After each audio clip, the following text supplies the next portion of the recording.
السلام علیکم ورحمۃ اللہ وبرکاتہ۔ آج میں آپ کو سورہ یاسین کی آیت نمبر 47، 48 اردو اور انگلش ترجمے کے ساتھ بتانے جا رہی ہوں۔ میرا ویڈیو اینڈ تک دیکھیں، اچھا لگے تو لائک، شیئر، سبسکرائب، کمنٹ ضرور کریں۔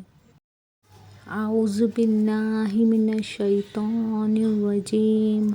میں پناہ مانگتا ہوں اللہ کی شیطان مردود سے۔ I seek refuge in Allah from Satan the accused one۔ بسم اللہ الرحمن الرحیم۔ شروع اللہ کا نام لے کر جو بڑا مہربان نہایت رحم والا ہے۔ In the name of Allah, the most beneficent, the most merciful۔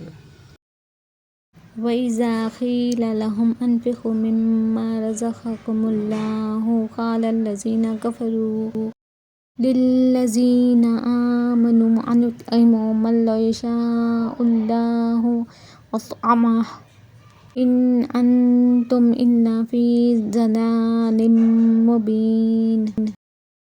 وَيَقُولُونَ مَتَىٰ هَٰذَا الْوَعْدُ إِن كُنتُمْ صَادِقِينَ۔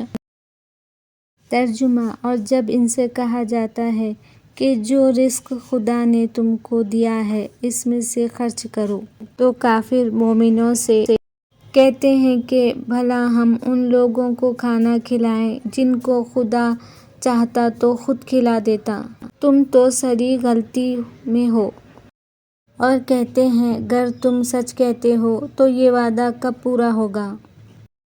And when they are told, spend ye of the bounties with which Allah has provided you, the unbelievers say to those who believe, shall we then feed those whom, if Allah had so willed, He would have fed Himself?